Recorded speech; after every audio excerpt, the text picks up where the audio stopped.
Good morning, Vikings fans. This is Morning Joe's. I wanted to let the intro music play a little bit longer this morning because my dad I'm said about dancing. four times this week, you gotta let that music play. Don't talk over it. It's He's so good. right. It's He's right. It's the greatest intro music ever. it really is, and I'm not the most polished media person, so maybe he's onto something. Then again, my dad still watches Frasier, so I don't think he's completely up to date on what the hot new things are. This is Morning Joe's. For the 20th of November, I am Joe Johnson, owner of PurplePTSD.com and VikingsTerritory.com, as well as PurpleTerritoryRadio.com, about 5,000 other websites. Here with, as always, Mr. Joseph Oberly. How you doing, man? I'm good. I don't know nothing, just like the song says. That's why it's Best so great. best song best song ever for this show. I I'm glad we both survived the game on Monday night. It was I think the best way to put it is, I've said this on the show before, but my fiance was a Packers fan, is converting to be a Vikings fan for me, for love. And I was going to say, has that ever been done by anybody in the history of the world? Roger Deere, um, also for love. Uh, but Brett Favre, maybe. I don't believe he's a Vikings fan. I think he's a Packers fan I always thought he in was. purple clothes. Yeah, I always thought he was maybe a double agent of some sort from AcmePackingCompany.com or something. But at one point during the game, she looked at me. She's like, "Why? Like, why do you do this? Like, it's so stressful." And I was like, "I know." But then when they won, I'm like, "You get it though, kind of. It's very addicting." She's Those made little it. She's moments. made it right there. Yeah, In that in, was in it. one moment, she's got it. She's now one of us, It's like me Joe. in '98 when I was, what, 12 years old, and I, after the NFC Championship game, my dad being like, "You're officially a Vikings fan.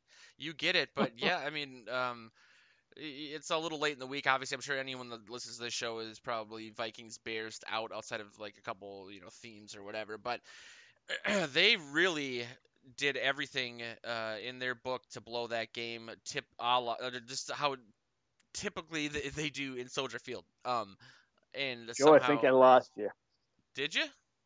Oh, you made some weird electronic voice, and then you went Oh, quiet. Did you ask me a question? yeah. Uh, What did you say? do you want to be my friend? Um, God, what did I answer? um, no, I was just essentially saying that there's this weird Soldier Field curse, and it was rearing its head left and right. But somehow Adam Thielen forgot that he had thumbs. Kyle Ah, Rudolph has his God, no first kidding. fumble ever. Um, I mean, I think Dalvin Cook was bottled up until really Akeem Hicks left. I think that the main thing I want to focus on from that game, or one of the main things really, is Cousins. I think deserves a lot of credit for how he played. There were multiple momentum changing. Typically, that you think of the momentum would shift. The kick return by Patterson, punt return at the end of the game, the fumble, all that stuff, and he really. Something people said he never does, put the team on his shoulders, if that's actually a thing.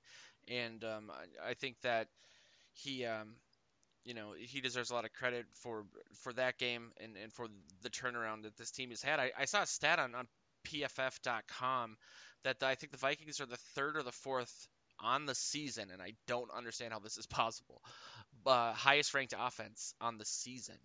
Um, Hmm. and that might be just an average of each player position by position. I don't think they do like entire team rankings. I think that's how they do it. They obviously were atrocious to start the year, so I don't know if I know they're the most explosive since, obviously. Dalvin's been amazing. Justin Jefferson's leading rookies, so on and so forth. But I think that Thielen's side for the lead in touchdown receptions. that's So I that's mean, all that's true. And yeah. yeah, and so I think that you can't separate Cousins from those other things unless you really are like looking to bash the guy. Yeah. I saw on your agenda you want to pat Kirk on the back, and I will I will do that uh, to the extent that they needed him to win that game for him.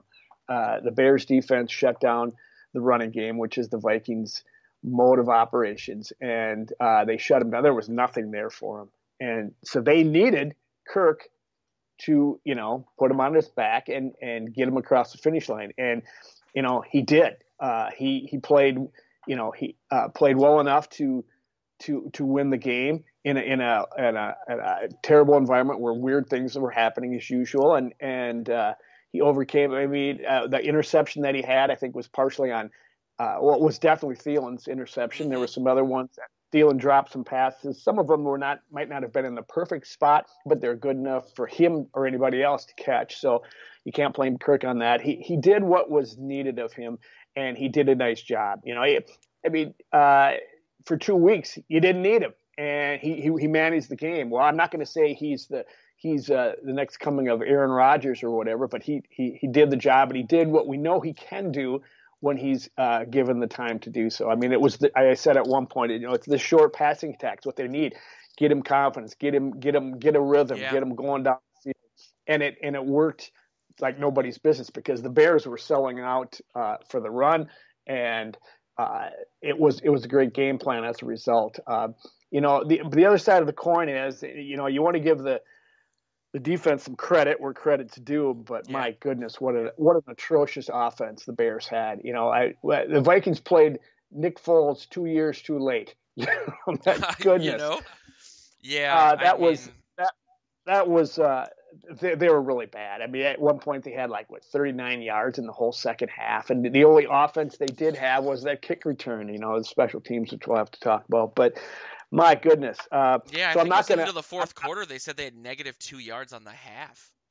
Exactly. It was unbelievable how bad they were. And now you got to give credit to the Vikings defense in that regard, but not totally. That you're not gonna do that well when a Packers offense comes to town that's ready to go, or even Kyle Murray or Pat Mm, Mahomes brings their units in.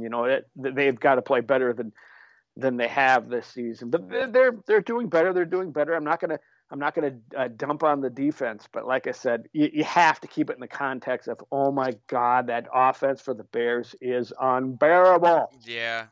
I mean, I didn't expect them to use Patterson as the feature back the entire game. Right.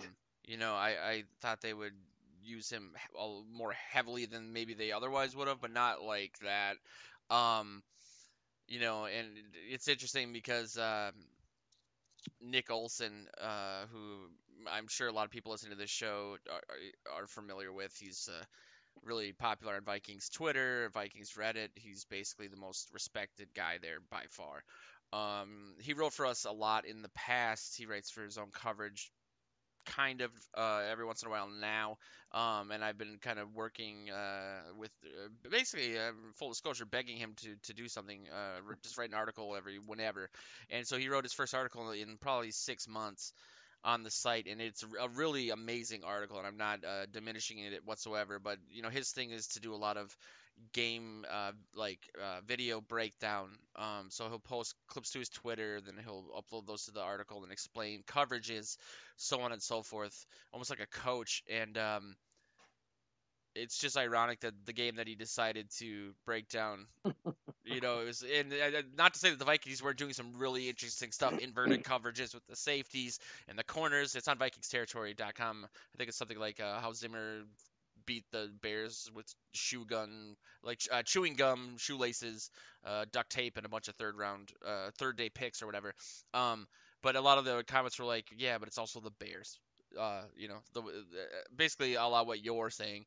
Um, Oh, you know he that. earmailed some passes that were just open Uh, receivers. Foles I did, mean, and there was that. Was it fourth down? That throw that he overthrew the receiver towards the end of the game by yep. just a step. I mean, if anyone else would have maybe made that throw, that could have been that would have been bad. I think that though, the it's, and I'm not saying you're diminishing it either. You know, it's always hard to win in No, Chicago. You know, so it is a really good win, but it's also kind of hard to get a sense of where this team is in right. because divisional games are always hard.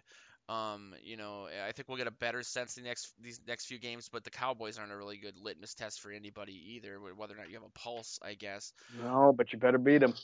Yeah, I mean, You I'm a little better worried, beat and them. we'll get into that later. But I know your favorite phrase ever, trap game. Um, you know, but again, you have to. There is still credit where credit's due. But it's actually not to get all John Madden-y, but it is fun to see these young guys how excited they get. Yes, The passion that they have.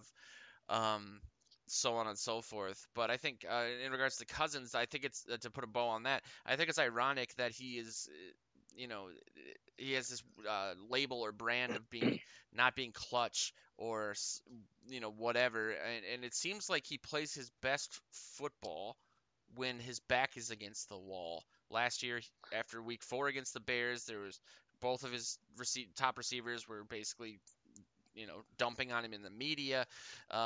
Things looked awful, and then he turned around and he had really good numbers after that.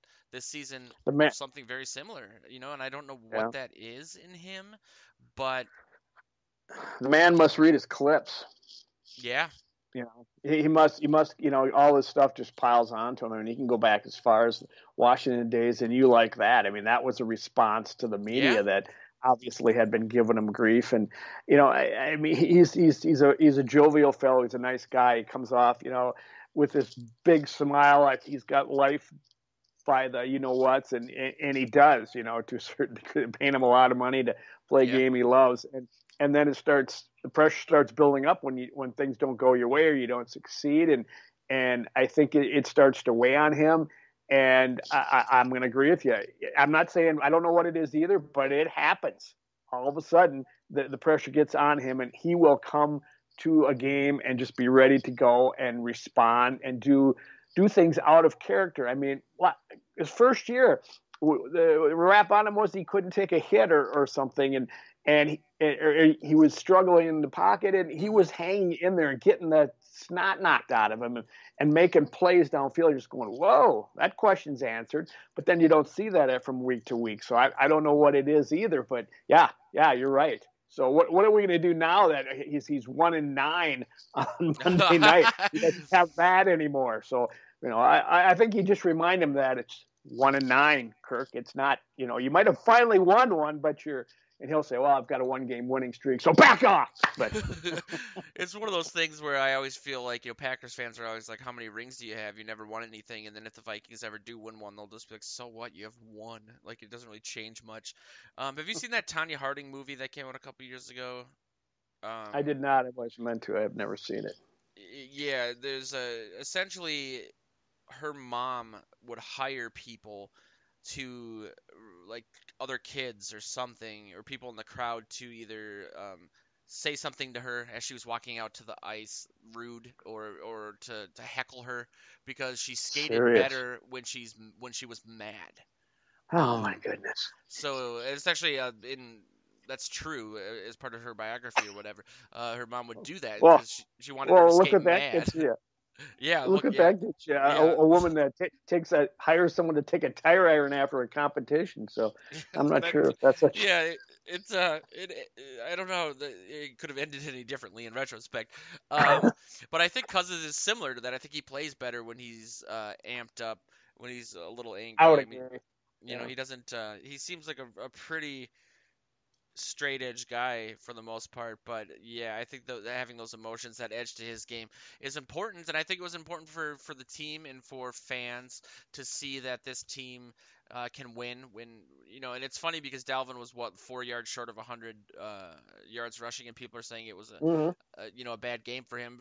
But that's a lot of those came at not in garbage time, but at the end. I mean, they did have him bottled up pretty well Oh, until after that Hakeem Hicks Hicks. went out, you said, Hmm yeah, you said it earlier. Isn't that amazing?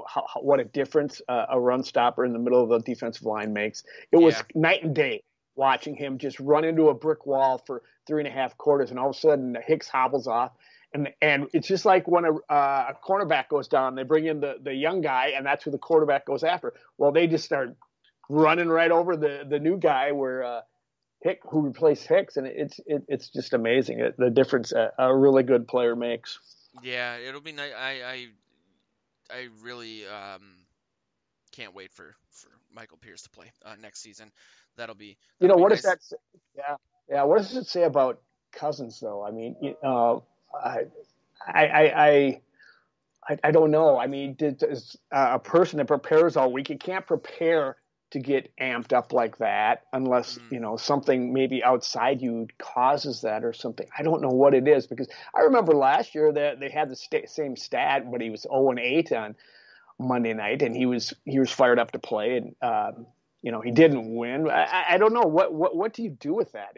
For me, it just validifies what I've always said, that emotion is such a huge part of this yeah. game from week to week, and you really have to be up to play these games. So maybe you should call Tanya Harding's mom and see if she can get somebody to heckle Kirk. I don't know. I've thought about it for a long time because there was that what Zimmer used to say about Teddy. I wish he played the first 58 minutes like he plays the last 2 minutes, and we can't figure out how to do that.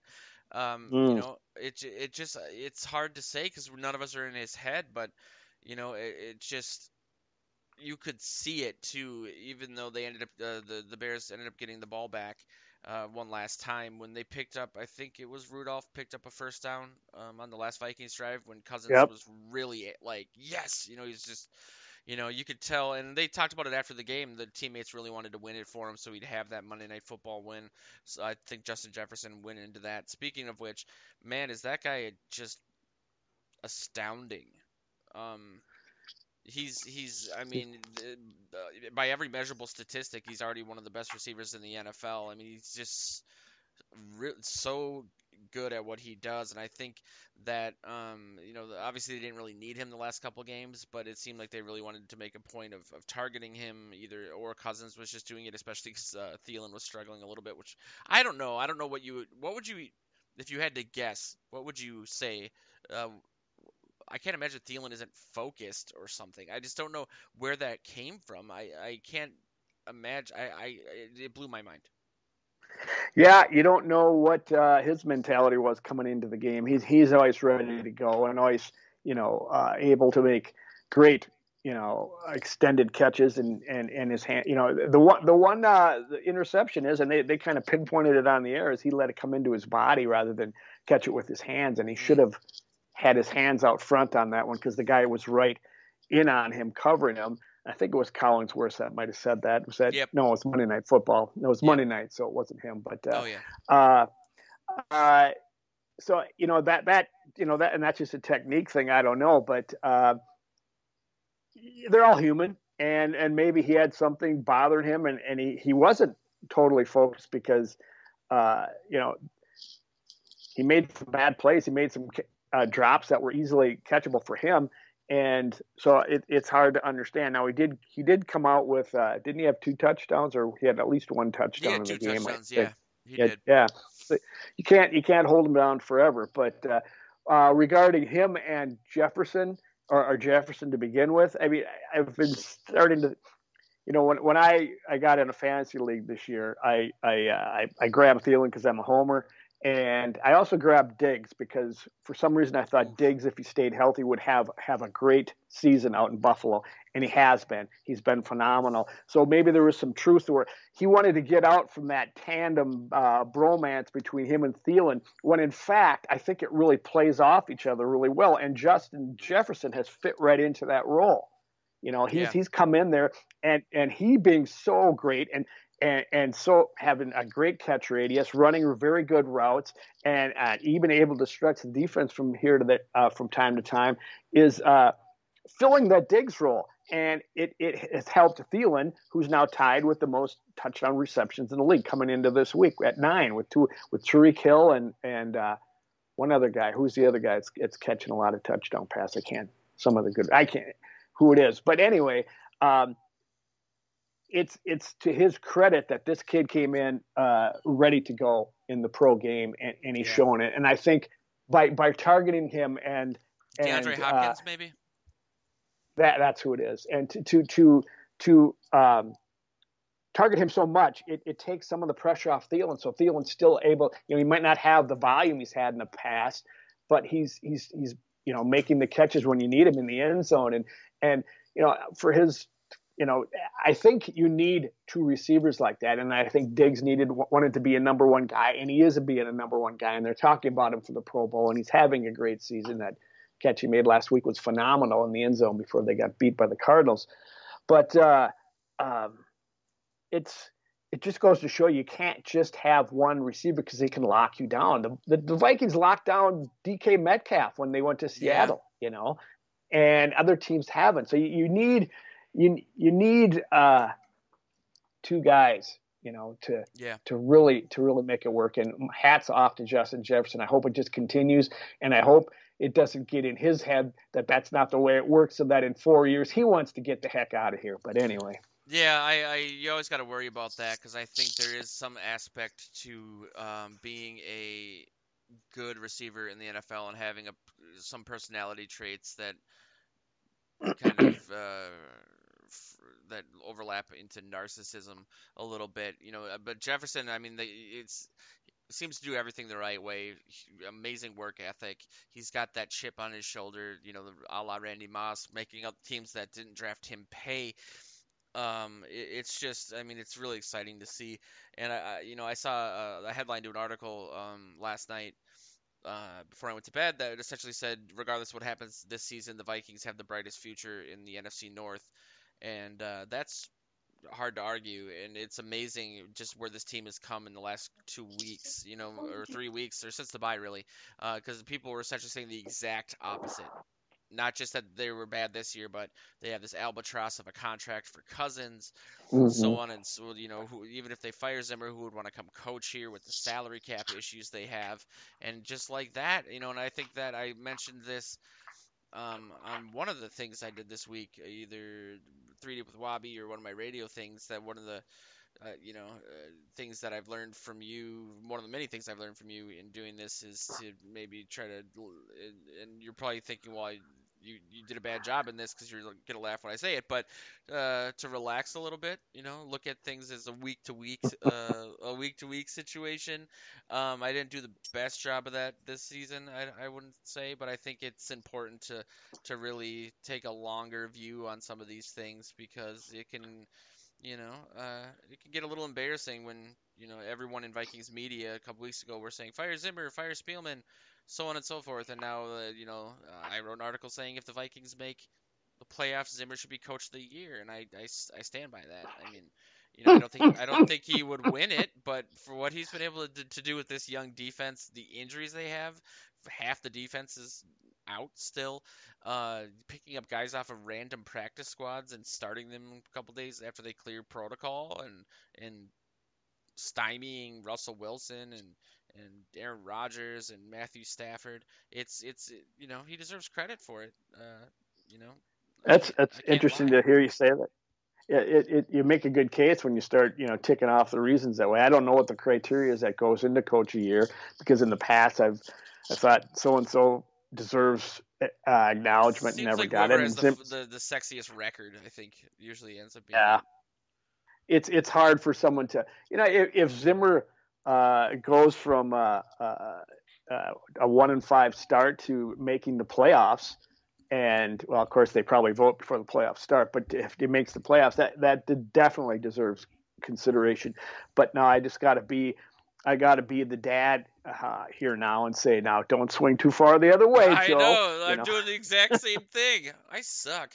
Um, No, yeah, it's just but it's a I week to week league, and so much changes in a week. It's amazing in the NFL. So and I think this is the best for this season is the best example of that, especially in the NFC. I mean, it's really hard to get a sense of what's going on, who the best team in the NFC is. You have teams like Tampa who will look really really good one week and then they're hmm atrocious. Tom Brady, the same thing. People thought it'd be the Saints. Now we don't really know because Drew Brees is going to be out for a while.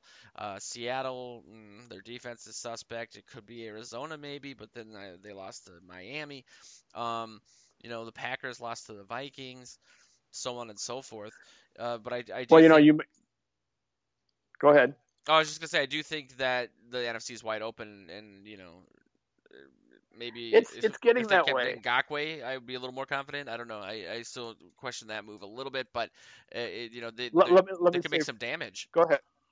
Yeah, Well, that I was it. guess I would say. I mean, you brought up the Bucks, and there's a team with a new quarterback, so they're going to have some ups and downs where they got to figure each other out. And you brought up the fact about the Vikings defense. It's a completely new unit back there, and we should have all relaxed a little bit and said, okay, let's see if they can do anything and put something together here. Now the injuries have kind of, you know, put a rink into that, but they have done well and they are improving. They're getting better. They're not ready for, prime time to completely yet. They're not the best unit on the field, but they're moving in the right direction. I think what it matters is you have to take the first couple months of the season, put yourself in position to make a run in December that you can, you are within distance that if you things fall right and you're playing well, you can make the playoffs. And I think that's what the Vikings are kind of doing after the loss last night by the Cardinals. The Vikings are one game out of the seventh playoff spot right now, and uh, Wow. that's the team they need to chase is the Cardinals because I think Seattle we lost the tiebreaker with them, so the head-to-head tiebreaker anyway, which is unfortunate in that game they should have had, Ugh. and our season looks so much different if they gained It one feels foot like with that on fourth Packers down. tie in 2018 a little bit, It if they does. would have, It absolutely does. that could be what makes or breaks the entire deal. So I mean, you make a good point. I mean, they just have to get in position and they have to keep winning. They have to win these next these 3 game stretch where that's really in their wheelhouse, the Dallas, and then they have I think Carolina, and then I think there's another. They got the Jaguars yet. If they have to Yeah. win those 3 games, and then they put themselves in position so that when the Bucks and the Saints are on the schedule, you can actually see what they're made of. But get in position so you can really play your best ball in December. And I think the Vikings certainly their defense is moving in that direction. The offense has been good all year. Now they just got to stay healthy and keep coalescing what they're doing and set out a good game plan and they'll keep going well. The defense has to keep getting incrementally better and the special teams have to pull their head out of their tailpipe. But What is you, going you mentioned on there? I don't know. I don't like they're always special teams are always best when you don't have to talk about them. And Yeah. boy, I remember in years past when I was writing game stories and I'd have to bring up something about the special teams every week, and I just I was just as mad as Zimmer has been. But boy, he was hot Yeah. after Cordero Patterson made that kickoff return and ready should be. There were so many gaffes. Now they came up with some big plays before the game ended, but they after the 2 blocked field or punts in against Detroit, followed up by giving up a touchdown and muffing a punt and or Mm-hmm. nearly muffing. They did recover one, which was good, but which was huge. But boy, they need to tighten that ship up pretty dang quick. Yeah, it's this team has a razor thin margin of error right Right? now, and Yeah. these things are going to eventually affect the outcome of a game or the win loss outcome anyway. Um, it's funny you say that because I do an appearance on KLGR radio in Redwood Falls is the Scoop. I've been doing it for a couple years, and I think we were talking this week that when he and I first started doing that show, every week one of the main talkers that we would talk about was the field goal kicker, and we were so sick of talking about it. And that's funny that you put it that way because that if you don't have to talk about them, that's probably a good thing. And Prefer struggled to find consistency from the punter and the kicker, field goal kicker themselves, but he was known as a really elite coverage guy, and I think that's kind of what his meal ticket was. But yeah, this unit is these units are bad on almost every single aspect of everything. I've seen people trying to blame Dan Chisena as the main problem, but there's obviously more problems than just one guy. Yeah, they're woefully inconsistent, and part of that is overhauling your roster too, because a lot of the guys that you have on special teams are down on they're down in the roster, and they're not Mm. your mainline guys, and they're still acquainting themselves to the league that they've just joined. So you get them a little bit of a break there, but that's on the coach. You got to get him going. Zimmer's getting the defense going, so Maloof better get this unit synced up, or else Zimmer doesn't have much tolerance for poor special teams play. I think we've noticed over the years. No, and I think it's one thing that uh, some of us are realizing is that we were really spoiled to have Marcus Sherrills returning punts the way he was Yeah. for as long as he was, because they drafted KJ Osborne in the fifth round specifically, it appears, to be the return guy.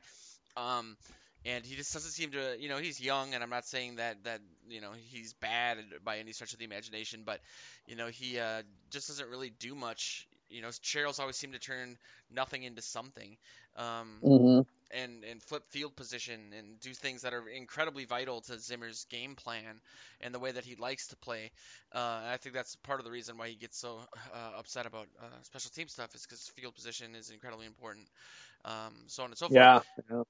But I don't know if they need to maybe bring in a guy like Abdullah, who might have a little bit higher of a fumble ratio, but he also has the ability to pick up some yardage or maybe house things, or at least Hmm. have a threat to do it, because we're really missing that. I mean, we kind of saw it with Patterson. He's still got it, man, and Man, he's something else.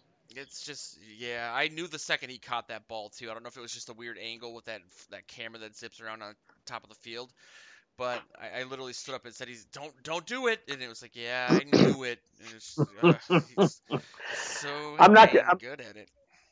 I'm not ready to give up on Osborne yet because he is young. I think you got to give him another season, or at least a full season at it, to make sure if he can figure some things out. But I mean, he's had a couple flashes where you think, oh God, there might be something there. That he's got some instincts for it, finding some openings. But I think it was early on in the season, so now you want to see improvement. You want to see him figuring things out and going forward. And if we don't see that, then I think you start looking elsewhere. But hopefully things get better in that regard, and there's no more block punts. My God, when's the last time you seen two block punts in a game? And Oh, they buckets! they But were the only team to draft a long snapper, to bring in Austin Cutting, who they had to do all this negotiation with the military because he had all yeah, these commitments, and it's he was considered to be obviously a really good prospect if he's the only one but drafted. he's been solid. He had a bad game, but he's been solid. I mean, he was around here. This is his third year or I think second it's his year? Third second. year. Is it? To be completely Well, honest with maybe you, you're I right. felt like it was his first year. I don't know where. I don't know. No, he's. Time flies I when think you you're right. live the same Yeah, day every day, apparently. he's he was solid last year. I mean, we weren't talking about him last year. Yeah, He that is was. true. You know, When he, oh yeah, it was last year because they cut what's his face, McDermott, or what was the guy's yes, name? yep, Yeah. Kevin McDermott. Yeah. Explain. Have you heard about this Ravens fan shenanigans when it Yeah. comes to the Pro Bowl? Can you explain this to me? And if there's a glaring thing I'm missing, it'll probably be really embarrassing and really good content. But why is it that if he makes the Pro Bowl, meaning that he's better, that we have to give the Ravens a better draft pick? You think it would be the other way around? It was a conditional pick, and a condition on the fact if he has such a good season for the Vikings, when the Ravens traded him to the Oh, Vikings. the This is Jags. yes, yeah. I'm sorry. Okay. When the Jags traded him to the Vikings, it was a conditional pick that if Ngakwe makes the Pro Bowl, that fourth becomes a third or whatever, or fifth becomes a fourth, whatever it is. And Oh, so it's a they're trying to holdover make from that. It's still the same pick from the yes, Jags. That's why.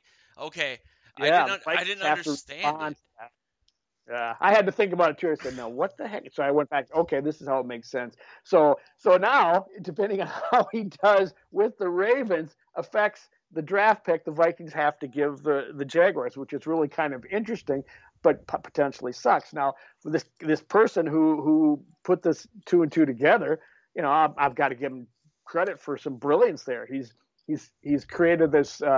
Firestorm online to get all these people to vote in Ngakwe, even though he's been terrible since. Well, I wouldn't say terrible, but he's done virtually nothing with the Ravens since he went there, and he just did okay here. They're trying to get this fake ballot stuffing going on that put him in the Pro Bowl. And now the way Yeah, I they heard do it is Giuliani was investigating the situation.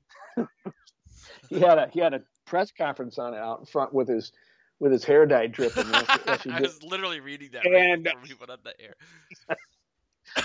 um, so it's a good idea. I don't know how they weight the balloting for Pro Bowl. I mean, because the players vote, I think the coaches vote, and the fans vote. So it's all part of it. So they're trying to get the fan vote way up there, and which is kind of it's BS. But in the era that we live in, when there's all kinds of fraud in voting, and Yeah. someone else just said, "Hey, let's do this," You know or I what's should say, alleged fraud voting. you know what's funny? Thank you And very much. this is gonna sound like I'm lying. I clearly didn't understand uh, the details of it. I thought it was the other way around, but I thought that if he made the Pro Bowl, the Vikings got didn't have to send as high of a pick, and so I literally started writing an article, basically saying the same thing that the guy in Baltimore did. Um, that we should vote for that reason and really make sure that he makes the Pro Bowl. And so when I saw that at first, I was like, "Hey, weird, that's my idea." And then I thought, "But how does that work for what?" Like that's why it blew my mind. But I'm actually working on an article right now saying, "Okay, how do we offset this? What are options that we as fans can take? Who should we vote for?"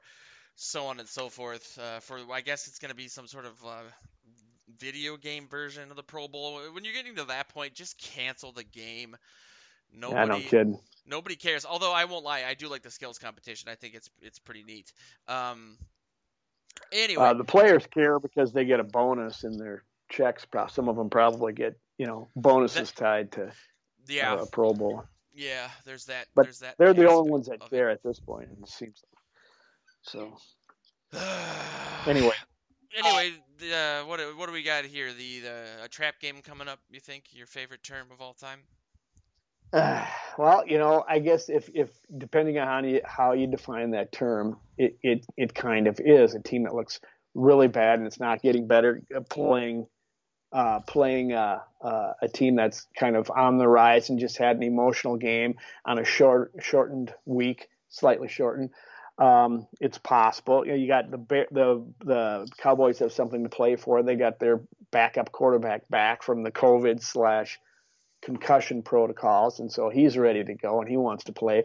And they're probably sick of losing and would love to get back on the winning side of things. They still have a chance to win the bloody division out in the East, which is Yeah. just amazing. But so yeah, they're not going to roll over. So yeah, I guess you could call it a trap game. I know that we got the prediction segment coming up here, and I just did want to say that my prediction really came in big. I don't think you've acknowledged that yet. And What? there's silence because you're thinking, no, I thought I did good. No, I Well, the did. prediction I'm talking I about, was all the proud. yes, the prediction I am talking about is 306 to 223, baby. Oh I made it yeah. on the several weeks ago. I said Biden's going to get them all. But anyway, No, I'm gonna before start we calling get to you the Nate prediction, Silver. Um, did better than they did. Uh, yeah. anyway, Yeah. For a so second, I don't I was so hurt. That I was know. so I was beaming about my really Yes, you did well on last point week. prediction for once, and now I'll probably pick a 75 to 2 or something. See how I Um, do that? I take your best week of the year and I just stomp on it. ah, This is, I will say though, I think this is the closest it's been in this contest. For people that aren't familiar, every week we predict the score, figure out the difference from our prediction to the regular score, keep track during the season, and usually by this point, somehow Joe is up by a number that's larger than the annual deficit in the United States. It's never a good thing for me. Close. I tend to get caught up in the emotion of things, or maybe a little bit of wishful thinking, or super negative thinking, and I'll be like, well, they're gonna lose, because you typically pick the Vikings to win, which has been right more than it's been wrong since we've been doing this show. And I'll either be very bullish or very very bearish. But Yes. yeah, I think You were great last week. yeah, 5 I points. figured. 5 points off. You nailed it. You nailed it as a very close defensive battle game. So I have to get a credit. As soon as this started going, man, I'm going to get my tail handed to me in this one. And I had a you feeling that picked it up might ended up being a shootout for some reason. Like, even though I knew how their defense was and how bad their offense was, I just had this weird feeling that divisional games, Nick Foles, who knows what'll happen. Um, uh, but obviously you it were didn't end up 5 points happening, off. so that's good. You had 17-16, and the final was 19-13. So you were very close on the way the game went, and on the final score, it was an impressive prediction, almost as impressive as my political prediction, but because mine was spot on. Thank you very much. That's a But little eerie. Um, I wouldn't be surprised if the Secret Service showed up and looked for all the mail-in ballots that you have in your shed, um, postmarked. Yeah, this game, Ezekiel Elliott's been hurt and he's not 100% yet. He hasn't been doing much either way. They're relatively one-dimensional. It'll be fun to, I guess, see CeeDee Lamb, another really good rookie receiver, uh, that's out there. I love reading Packers fans bemoaning the fact that they didn't take Jefferson. I think they're going to be saying that for years to come. Also, the uh, the Eagles fans who took uh, that unpolished speed guy. Not Judy. Well, it doesn't matter. I mean, there'll be fun things to watch this game, and I'm not saying by any means it's going to be a gimme, but I think that it'll. CeeDee Lamb, Yeah. CD, is that who Yeah. you were talking about? Or No, okay, um, I'll remember it. Um, all right. but yeah, I worry a little bit about with a young defense like this, an emotional letdown at some point. It's hard to maybe sustain that, but I also think that Zimmer's been doing a lot of things scheme wise that limit that possibility a little bit more.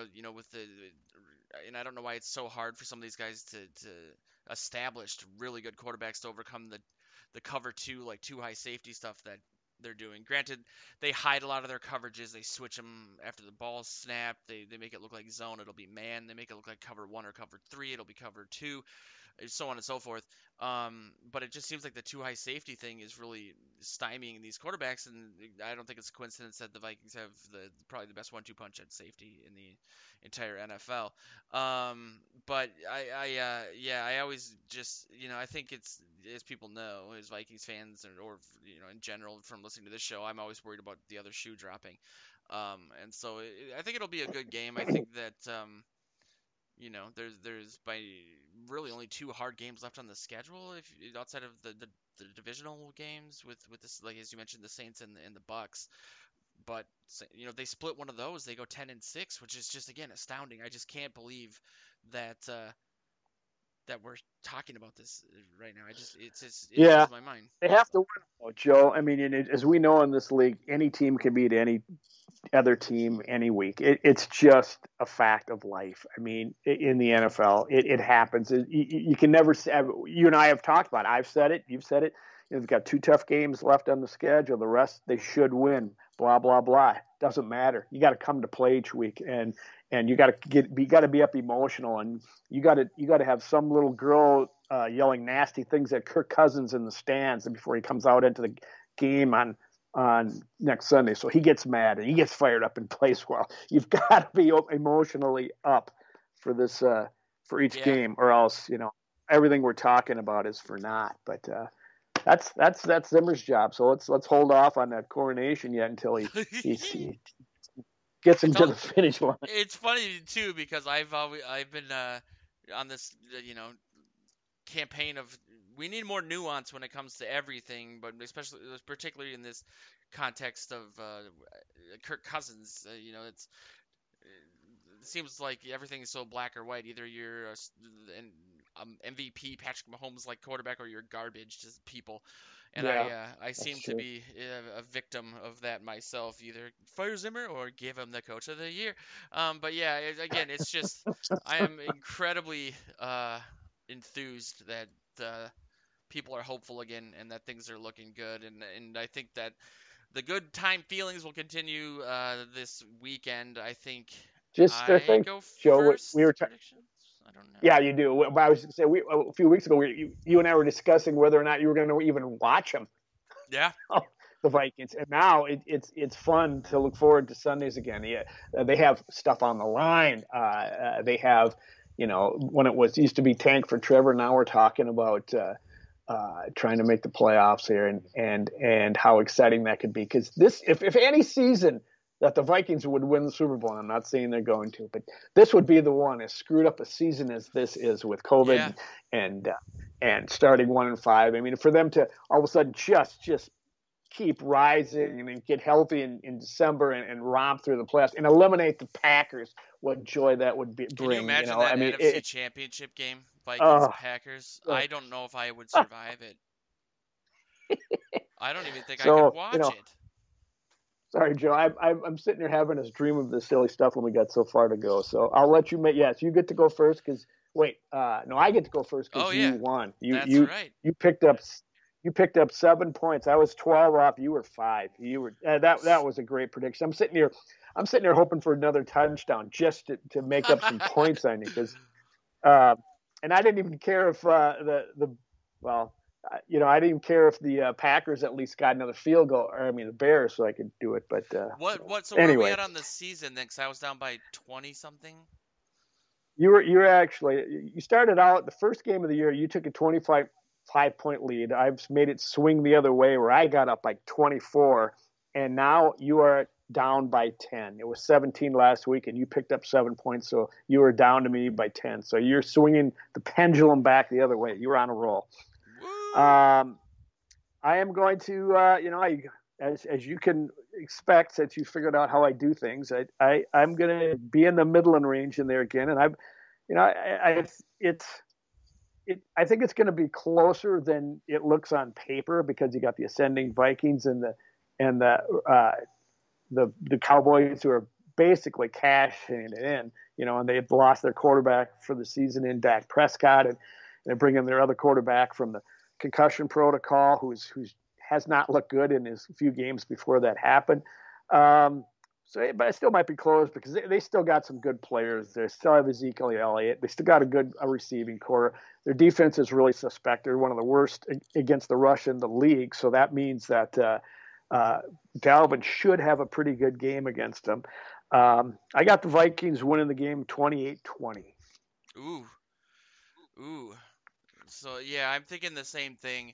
Um, I feel like we're on the precipice of a big Cousins game, uh, statistically, and I think that I mean I'm really hoping this will be one of the games where Dalvin can, you know, rest quote unquote and maybe only get 25 carries instead of 30. He's had 90 over 90 in 3 weeks.